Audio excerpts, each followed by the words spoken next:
What's going on, guys? CGzone here, back at it with another video. Today, you know what today is. We just got off one of the most emotional weekends in modern day wrestling history, guys. I mean, wow, what a weekend. Obviously, you know the title, you know what day it is. We're here to review WrestleMania 40. So let's get right into it, guys. So the first match, of course, that opened up WrestleMania Saturday, night one, was the man, Becky Lynch, versus the one and only, the mommy, Mrs. World Heavyweight Champion, female of the world herself, Rhea Ripley. And this match was for the World Heavyweight title.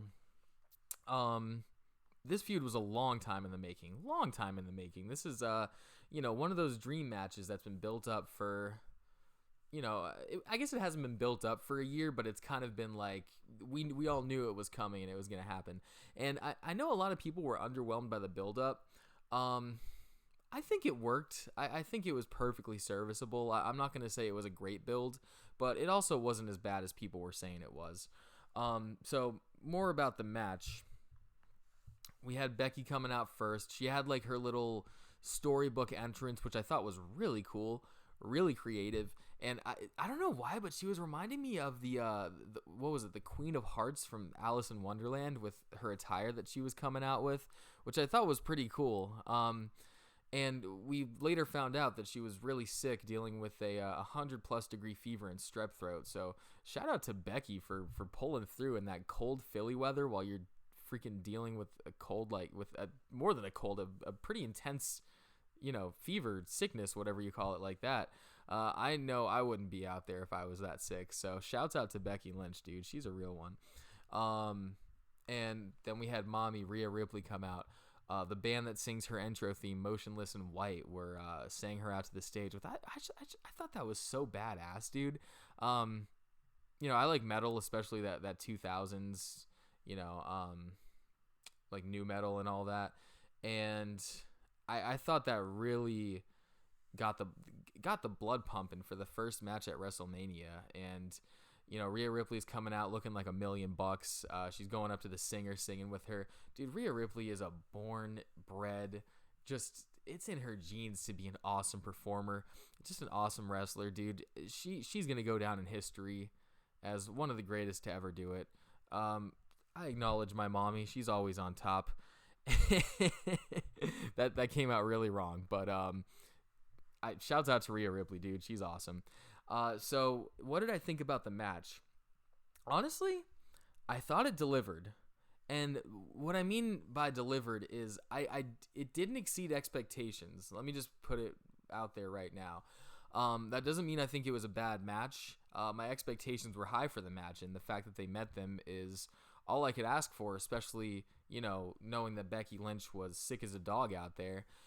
I guess I had it in the back of my head, the Rhea Ripley versus Charlotte Flair from WrestleMania 39, which is one of my favorite women's matches of all time. And it definitely didn't reach those heights, like, at all. That being said, though, it was a fantastic opener. There were some great spots. Both Rhea Ripley and Becky Lynch put on a hell of a show. I think Rhea was the correct winner, as I said in my predictions. And I hope she holds that title until next WrestleMania. I really do. As a lot of people have said, her reign hasn't been the best. She hasn't had the greatest opponents. And in general, she hasn't had the best storylines during her reign. But I still think there's time to fix that. I think this is a great step in the right direction for Rhea Ripley as a character and for her championship reign. So I look forward to what she's going to do in the future. And great match. Next up, we have the 6-pack ladder match with, Miz and R-Truth, A-Town Down Under, DIY, New Catch Republic, and The New Day. Another match that was just a beautiful train wreck. There were some awesome spots. It was kind of funny when the ladder buckled.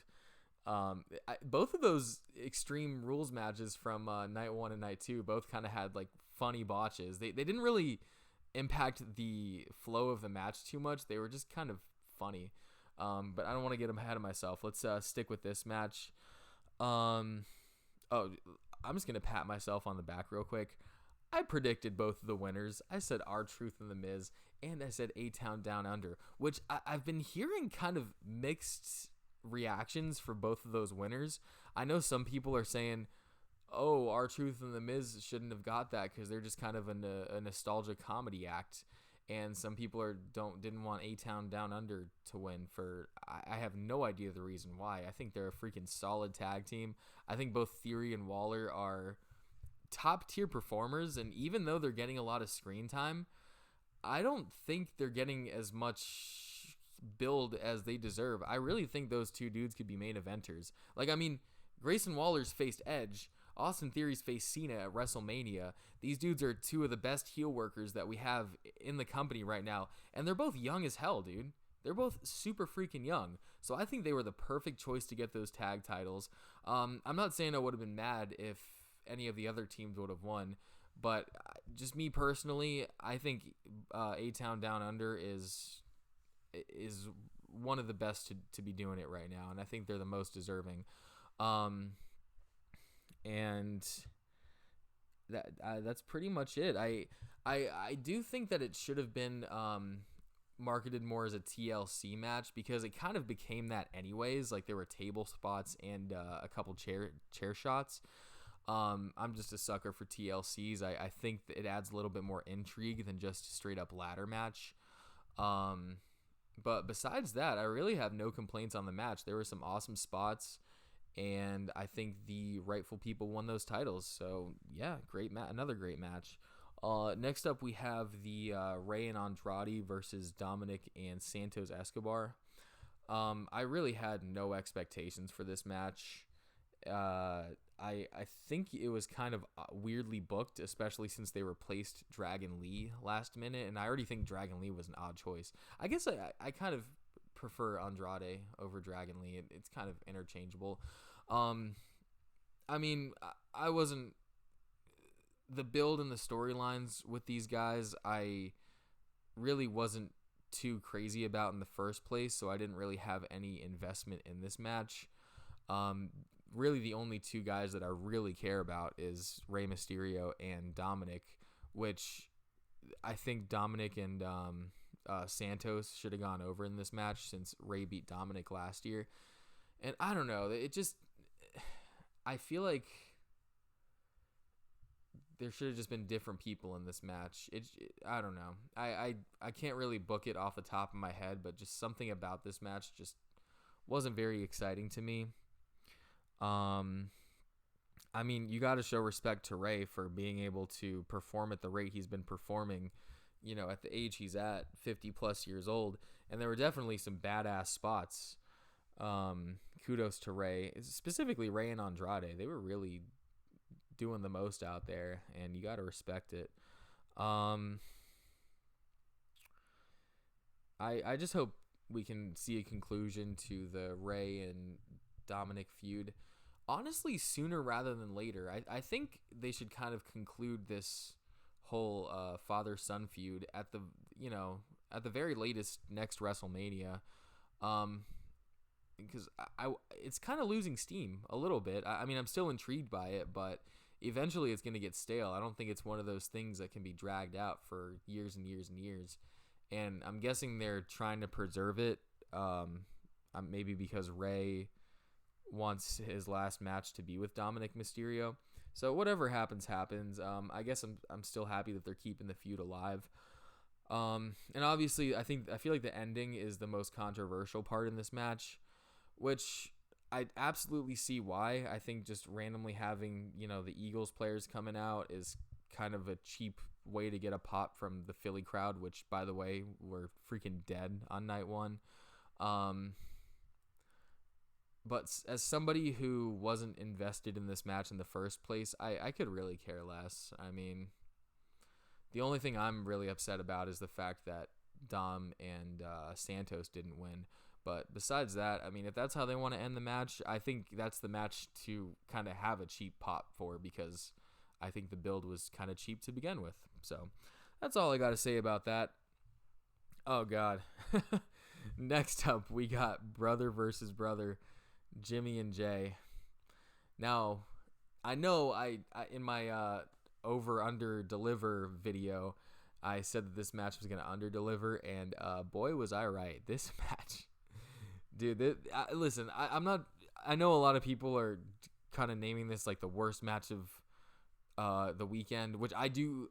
Arguably, I do think it was. It wasn't unwatchable. It wasn't egregious. It was just It was. You look up underwhelming in the dictionary, and Jimmy versus Jay WrestleMania 40 is gonna pop up right there. I mean, there should have been some sort of stipulation in this match, dude. Obviously, most people are saying like an Extreme Rules type of match, which I think would have been cool. You know, if you wanted to get creative, I don't know, give him Hell in a Cell. I was even thinking, well, another one could maybe be First Blood. I think that might have kind of fit like the Jimmy and Jay Blood feud, you know, like add a little more intensity to it. Or even, you know, it popped into my head. I don't know how good it would have been, but screw it, I'll spitball it. Some sort of like bull rope match. Like, I know you couldn't do a Texas bull rope match because there's no connection to Texas at all with these guys, but some sort of like bull rope match like JBL and Eddie Guerrero had that one time, where you had to go to all four sides of the ring and ring it green. I think that would have been really cool, having two guys, you know, that are freaking twins, very similar stature, and just kind of put them in that stipulation and see what happens. I don't know. I'm just kind of throwing spitballs out here. But there just needed to be something. And then as soon as the match was getting kicked up into high gear, it just ends. And the attempted drama with Jimmy, you know, begging Jay not to hurt him anymore, it was flat for me. It did not land. Yeah, really not much to say about it besides that. It should have had a stipulation, and I'm sure they'll have a rematch at some point, and hopefully that has a stipulation. But I got faith that they'll make up for it. I'm a big fan of both of the Usos, and, you know, duds happen. And if that's the worst that we get this weekend, then I'd say we're pretty lucky. Next up, we have Damage Control versus Jade, Naomi, and Bianca. I don't really have much to say about this match. You know, everything that could have been said about Jade Cargill has already been said, and that's, you know, if I was to add my opinions to this match, that's all I would say is Jade Cargill's a beast. I'm really excited for what they're going to do with her in the future. It was, I will say this, it was the most predictable match in a weekend full of predictable matches, so do with that what you will. Solid match. I like Jade. I like Naomi. You know, I like everyone involved in this match, so good match. Not much else to say about it. Oh, next up we have Sammy versus Gunther. I have so many mixed emotions and opinions on this match. I guess we'll get started from the beginning. Sammy had a pretty emotional entrance, you know, with KO and his family and all that. I thought that was really cool. And Sammy definitely, he got something good going on with his underdog character. I don't know how much longer he can have this character because he's been in 2 marquee matches, 2 WrestleManias in a row. So it's kind of like, dude, you're not really the underdog anymore. Like, you're kind of like, you know, the top gun out here.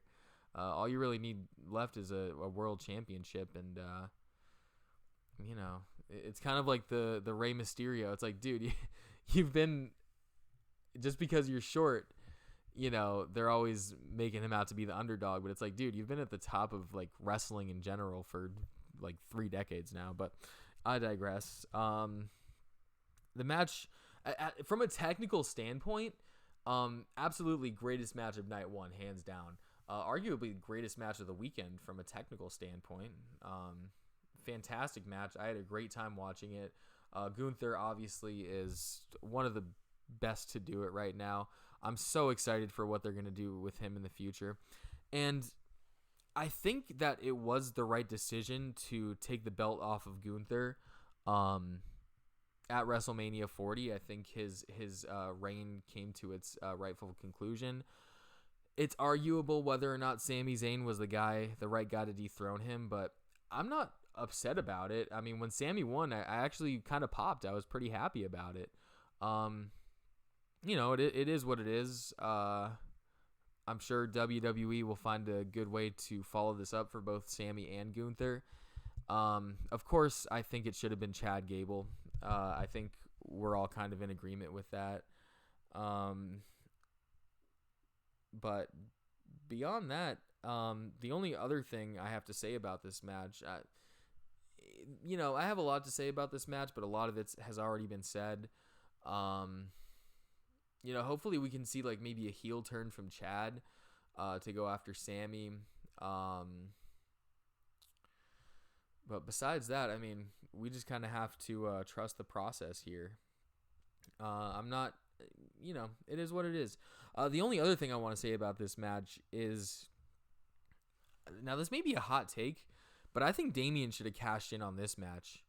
I understand the whole thing around how Money in the Bank cash-ins should be for world championships. And he just lost his title a couple matches before. And, in a way, I do agree with the sentiment that Money in the Bank cash-ins should be for marquee championships.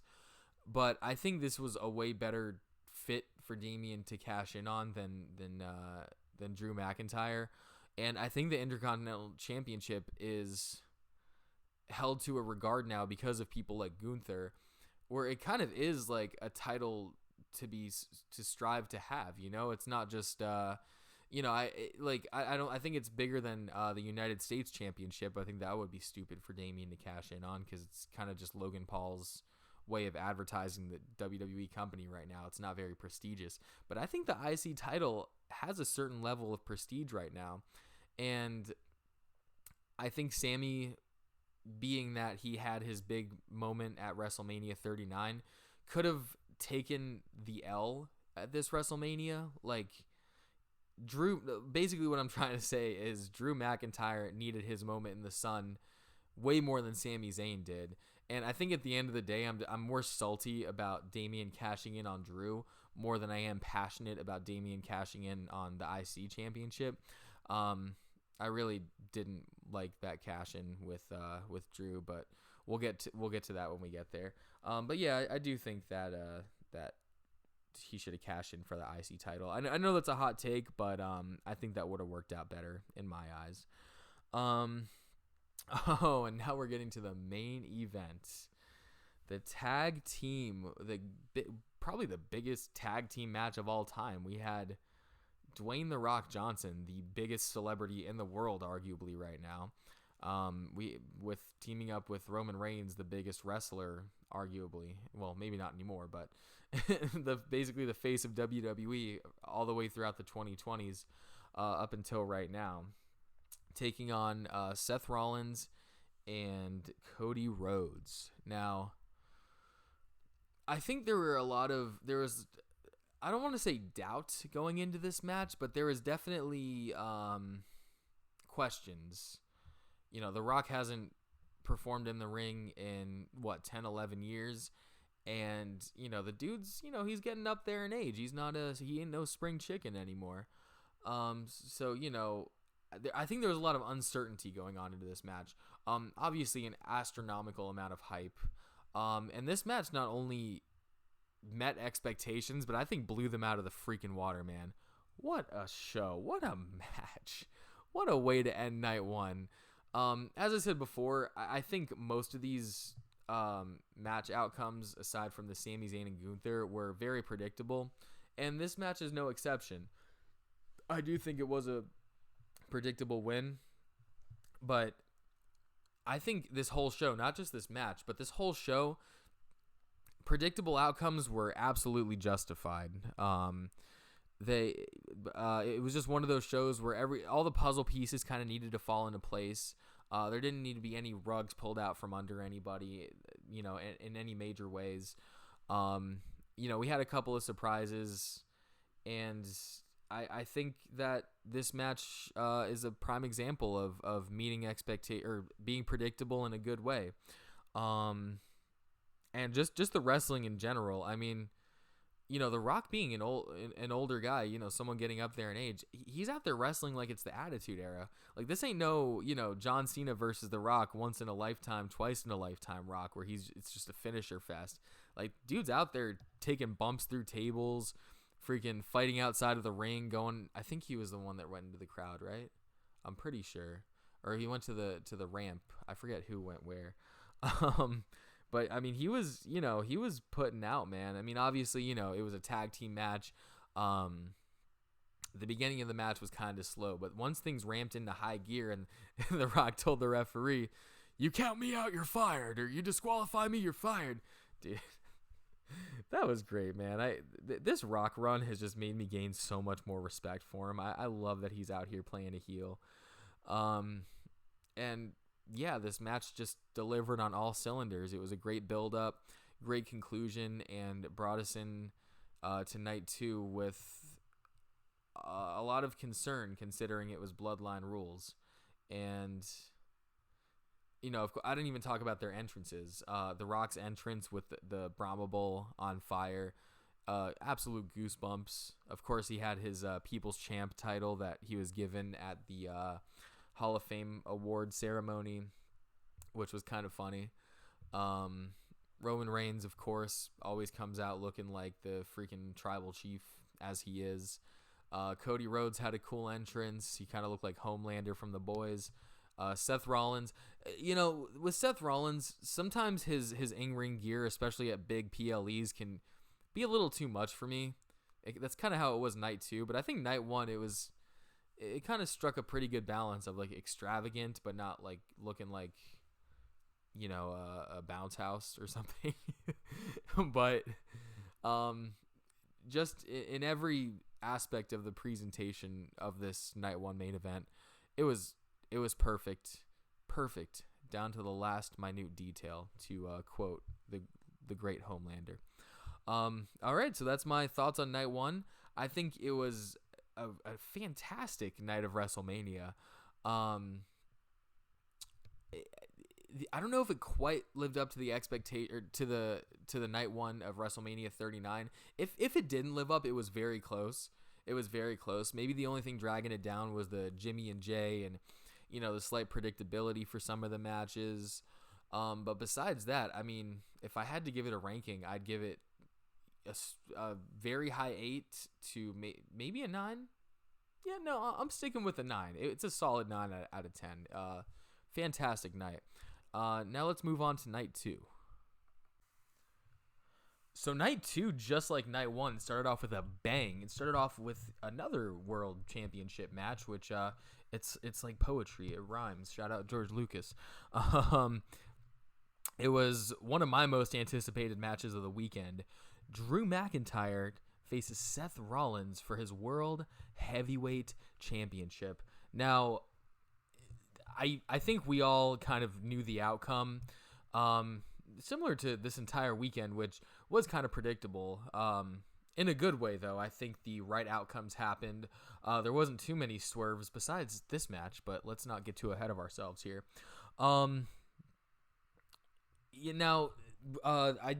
I do think that the outcome of this match was the right outcome. Drew obviously won the championship.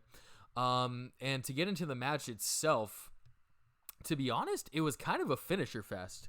But that being said, it was probably one of the best finisher fest matches I can remember in recent history. It was very entertaining. Literally the first move was Drew hitting the Claymore on Seth. Some other highlights of the match was Drew tweeting halfway through the match saying something like "bored at work." Dude, Drew is just his character is just a freaking, it's a gift. It's the hero that we needed but we didn't deserve. And I hope they keep building on his character. I'm really upset with what happened at the end of the match, which, you know what, let's just get into that. I guess we're going to go a little bit out of order with this match. Dude, I'm so freaking pissed that Damian cashed in on Drew, man. Like, I really am. I think that was the wrong decision. I know people, well, not people, it's literally kind of helped build Drew's story with him being sidetracked after he won the championship by taunting CM Punk too much. CM Punk ended up kind of whipping him a little bit with the cast on his arm. He took it off and everything. And I get it. I get the character development. I also don't mind Damian being a world heavyweight champion, but I don't know, man. It didn't sit right with me. I think Drew needed his moment in the sun, which he only had for 5 minutes. And I think it was his time to be champion. I think he could have took that character that I was talking about before to a whole different level while holding that championship. And I'm sure they're going to do something good with his character. I'm sure they're going to do something good with Damian as world champion. But that just didn't sit right with me. Maybe I'm just a Drew crybaby. Maybe I'm just a Drew mark. But I think Drew should have walked out of WrestleMania with that world title.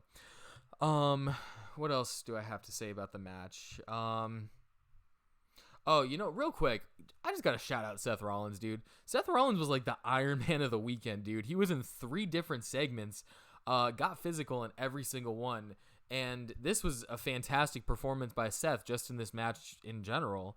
And I'm truthfully and honestly, I'm not the biggest Seth Rollins fan, especially his, recent Visionary character. I'm not going to get into it right now, but I'm not the biggest Seth Rollins fan, but I got to give it to the dude, man. He was the Iron Man of the weekend, 100%. And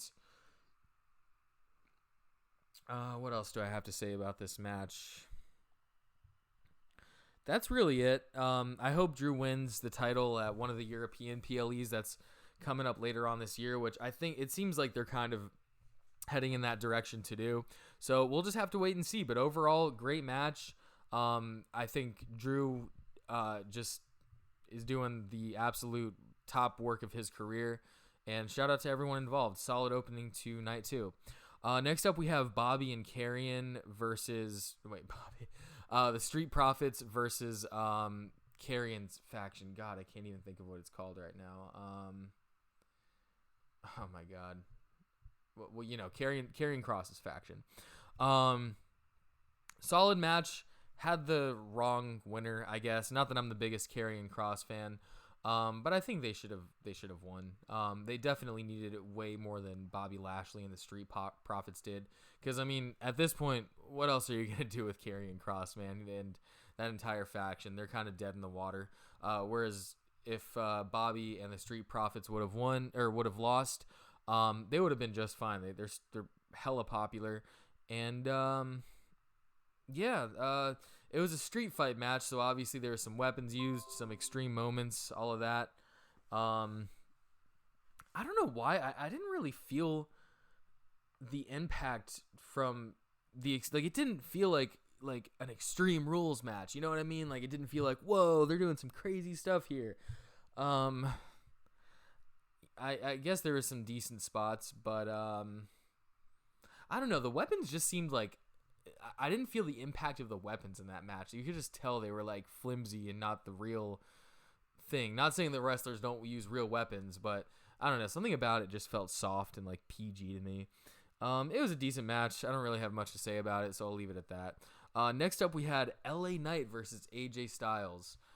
And I was looking forward to this match. I know there was some mixed opinions on this match. Some people wanted LA to be in a championship match. But I think this was a solid match for both of them. It was a hard-hitting slugfest, and it lived up to the pretty good build that it had. Of course, the LA Knight and AJ did the whole home invasion angle thing, which I thought was hilarious and awesome. The only problem with the match is, to be honest with you, I felt like AJ was kind of carrying it in the in-ring department. I love LA Knight, dude. I'm a huge LA supporter. But I don't think the dude is very good in the ring, and I don't think that's a very hot take. And it just felt like to me that AJ Styles was doing most of the cool, flashy moves, and of course LA Knight was just doing his engagement with the fans, which he's a master at. But I do think he needs to get a little better with his in-ring work. Just my opinion.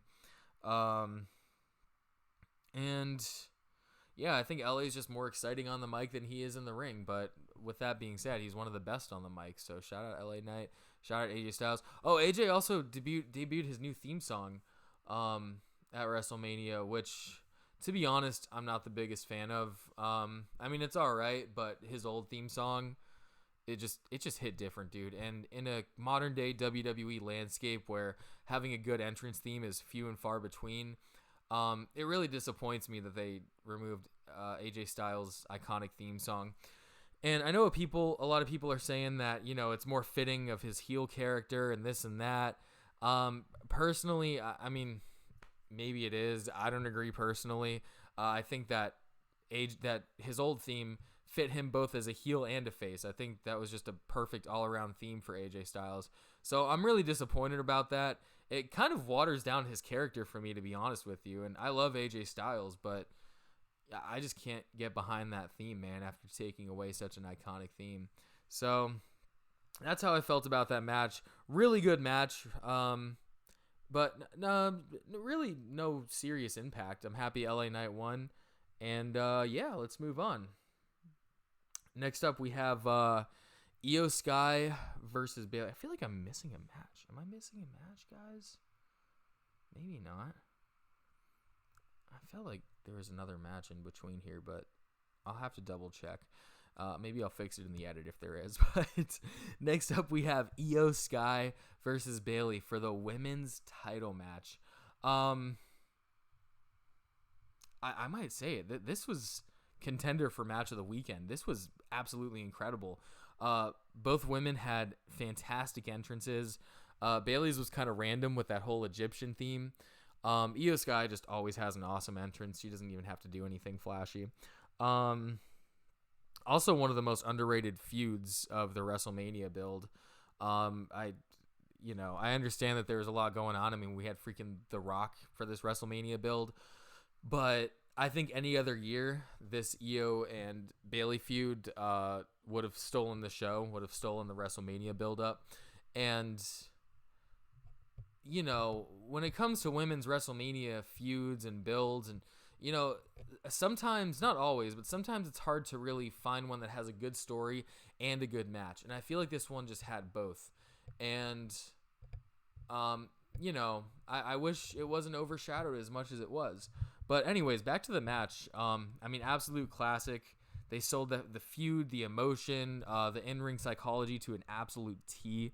Of course, the right person won, being Bayley. I can't wait to see what they do with her as champion in the future. She more than deserves that title. And I'm happy she got her moment to shine. So, great match. And yeah, let's move on to the... hold on. Wait, did I miss? Oh, I know what match I missed. Randy Orton, Logang. I got him, so cringe. I'm still in 2017 Logan Paul era. Logan Paul and Kevin Owens for the United States Championship. Obviously, I think this took place in between the AJ and Io Bayley match. AJ and LA and then Io Bayley. So it was like the third to the main event, I believe.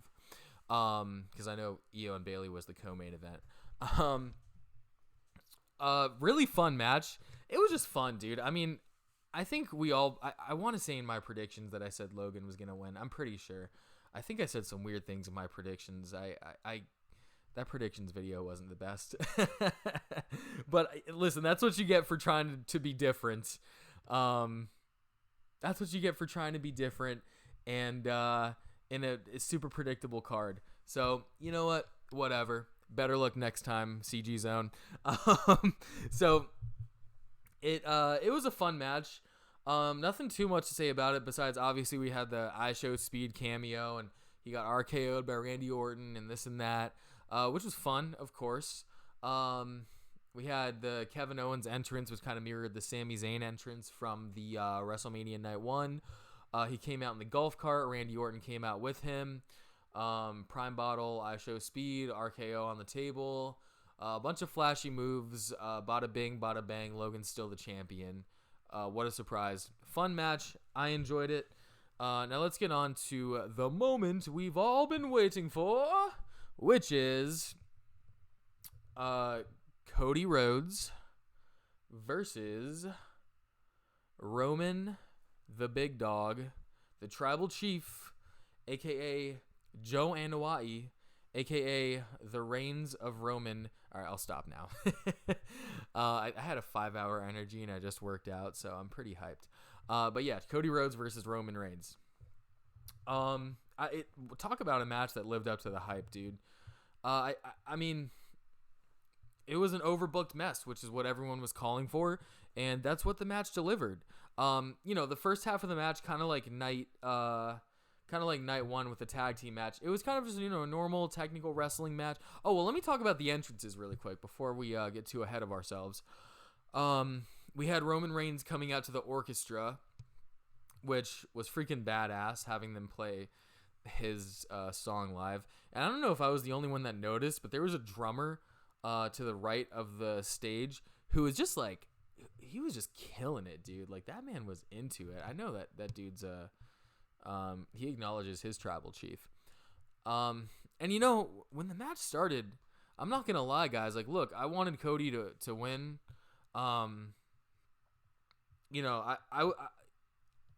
I'm sick of Roman's reign, not because I don't like Roman, because I really do enjoy Roman, and I'd go as far to say as I love Roman. He's probably top 10, maybe top 15 of all time for me, depending on what day you ask me.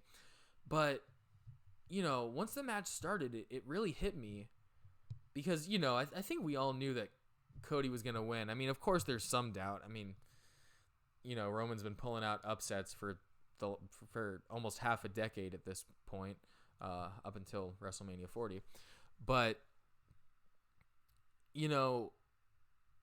I just had a feeling when he walked out. I'm like, damn, dude, this is the last time we're going to see him walk out, at least with his championship reign. I mean, you never know. Maybe he'll retain the title at some point.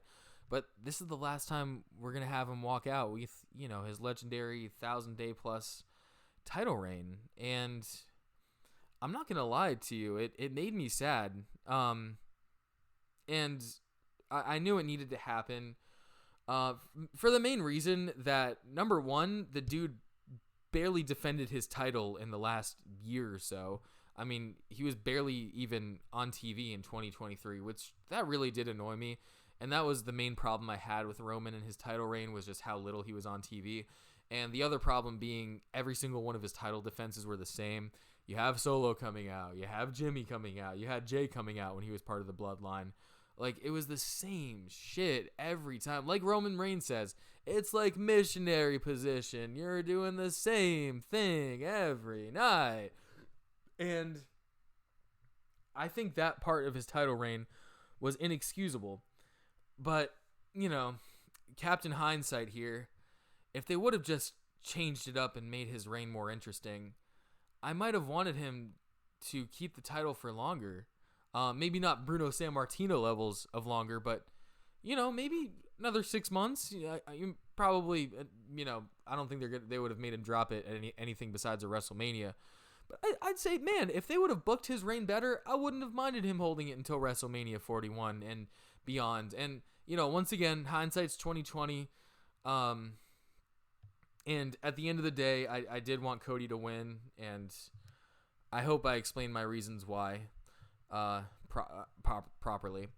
But anyways, we had Roman come out. It was kind of a bittersweet feeling. Really cool orchestra performance. And I know this isn't the end for him. It was just a weird feeling. Anyways, we had Cody Rhodes come. We had Cody Rhodes come out.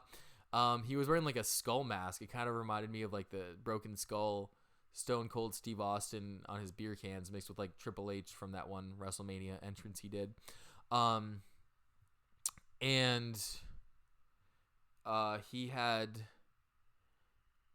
came out with his wife Brandy, and it was a pretty cool entrance. Very cool. It was like fiery, and he's fired up, and American Nightmare, and very epic, very cool. I enjoyed it a lot. Dude's an absolute superstar. We get into the match. Like I said, it was very normal. Obviously, it was Bloodline rules, but it was like a normal, regular wrestling match for the first, 15 minutes or so. Then you got Jay. Yeah, Jay came out first. Obviously interfered, like I said before. Every Roman Reigns match, the Bloodline interferes. You know the deal. Jay's music hits, comes out, spears Jimmy through the entrance ramp, and goes through like a table or something like that, which was a pretty cool spot and is probably the best better than the entire Jay and Jimmy match on night one.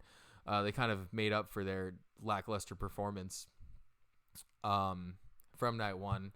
So that was cool. That was kind of the end of their segment in the match. Then you had Solo coming out, obviously, once again, to be expected. Doing his normal Solo, most boring man on the roster thing. And then this is where things really kick into third gear. Out of nowhere, John Cena's music hits. Dude runs to the ring before the beat even drops in his song. Attacks Solo, gets his receipt on him for Solo beating him at the Saudi Arabia show. I believe it was Crown Jewel back in 2023. Attitude adjustments him through the announce table. Everything's pretty dope. Then, of course, you hear, "If you smell," our boy Dwayne the John Man comes out in his bell-bottom jeans looking like a 1970s disco dancer. I gotta say, though, the way they use the camera angles for The Rock's entrance, dude, I mean, it is, dare I say, it's electrifying. It's pretty freaking dope, dude. I like it. He's coming out looking like $1 million or $1 billion, depending on his net worth at this point, and comes into the ring, has a stare down with John Cena. We get thrice in a lifetime here. Dude, absolute cinema, dog. Absolute cinema. I believe at that point, John Cena gets taken out somehow, some way. Everyone goes through the motions, and we got Cody on the ground. Rock's whipping him like a little bitch, whipping him with the Mama Rhodes belt. I forgot to say Mama Rhodes is in attendance. And, he's getting whipped. And at this point, a lot of people expected Stone Cold to come out, which would make sense and which would have been awesome. And, I'll get to that in a second. Rock's whipping Cody with the belt, and you hear that classic gong. You hear the gong. Dong. Lights go out. We all know who it is. Lights come back on, and we have Jesse Pinkman, black hoodie, black beanie, looking like Drake about to rob a bank. The Undertaker. All right, which was awesome. I know I thought it was great. I know some people were complaining, oh, he's not in his Undertaker attire. The way that I saw that is, he retired that character. So I appreciate him, not putting on his cosplay uniform just for a cameo. Like, he's kind of respecting that character is gone, even though he is coming back in the character. He's doing it, I guess, in his current form as his retirement form. And, it was just a quick cameo, dude. He was there for 5 seconds just to give the crowd a pop, and it absolutely worked. And, I know a lot of people were disappointed they didn't see Stone Cold. I'm not going to say I'm disappointed I didn't see him. Full disclosure, I didn't grow up in the Attitude Era. I was more Ruthless Aggression, so I wasn't there for, like, the peak Stone Cold Rock feud. I understand people wanted to see that, but I was satisfied with John Cena and The Rock going face-to-face. I know Undertaker and The Rock have some history, so it made sense in a way. It didn't make much sense. Like I said, it was just more for the pop and for the spectacle. But I think it did its job perfectly. And I think it kind of fit. I would almost argue, with the knowledge of me being a Ruthless Aggression kid, I think it was almost better than Stone Cold coming out. I mean, I loved because, dude, I did not expect it all to hear that gong and to hear the lights go out. That was so unexpected, dude. Like, if we heard the glass shatter and Stone Cold coming out on the ATV or whatever he would have done, like, that's what you expect. Like, that's what happened when John Cena came out. It's like, I popped, I was super happy, but we all expected him to come out. I mean, it was kind of a foregone conclusion in a way. But having The Undertaker come out was just like a straight up hit from left field, dude. I ain't gonna lie, like, I dropped to my knees when I heard that gong, man. I mean, that was awesome. And, that's what wrestling is all about, man. Isn't it? Let me go off on a tangent here, but isn't it so cool that in wrestling, just one little gong, one little note, and the lights going out, you know exactly who that is. It's so cool that, you know, we all have this connection to wrestling where just one tiny thing, one tiny facial gesture, or one tiny like hand gesture, and you know exactly what they're referencing to or what they're trying to communicate. And it was really cool because my dad was watching WrestleMania with me, and he's not a wrestling fan at all. And, you know, when the gong went off, he had no idea what was happening. He was like, what, did the power go off in the arena or something? And he sees me freaking out, so he knows it's someone interesting. But it's just kind of cool to, you know, see it from an outsider's perspective. Like it's so, I don't want to say random, but it's something so simple. That's the word for it. It's so simple, yet so effective. And I just think that's that's what's so beautiful about wrestling. And I think that's what's beautiful about this match, and that's what this match delivered. And of course, we got the triple crossroads. Cody pins Roman 1, 2, 3. Cody's the new champion. All of his friends and family come out to celebrate. We got Randy, Sami Zayn, Jey Uso, Mama Rhodes, Triple H, Bruce Pritchard. He gave a little nod to Nick Khan, who was in the crowd at the end. Who I know I'm missing someone. Obviously his wife, Brandy. I think like not his kids, but I don't know, probably like his nephews or some shit. I mean, we got the whole Avengers Assemble moment. And that's really it, guys, for the whole weekend. One of the greatest shows that I've ever watched live. Definitely one for the books. Not an absolute perfect show. I mean, I don't know if any show really is, but pretty damn close to perfect. I mean, I'll give this entire show a 9 out of 10. Great show. Great performances by everyone. Really happy Cody's champion, but I am going to miss Roman Reigns. I hope he gets the flowers that he deserves. And that's really it, guys. I enjoyed watching it. I hope everyone else enjoyed watching it. Do I have any afterthoughts? I love the stage design. I know there was some mixed reviews on that, but I thought it was really cool. What else? Let me see if I got anything else here. I guess a little few nitpicks that I have is I wish there was a few more backstage segments. You know, I know they're trying to represent the new era and they're not trying to have nostalgia acts, even though we had The Undertaker and John Cena come out for the main event. But besides that, I think there could have been a few more backstage segments. It was very just wrestling focused, which is fine, but I would have liked to see something, you know? Yeah, you know,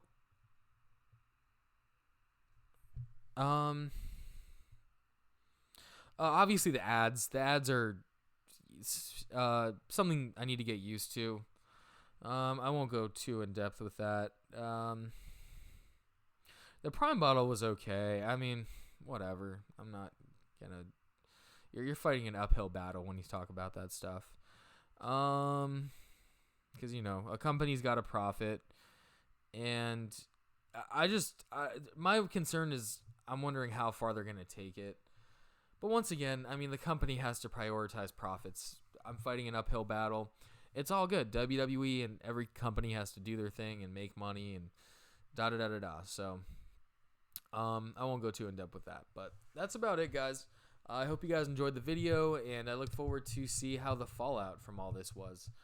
Thanks again for watching, and please like, subscribe, share the video if you want with fellow wrestling fans. Subscribe to my Instagram, follow me on X, and you know the deal. All right, I love you guys. Peace.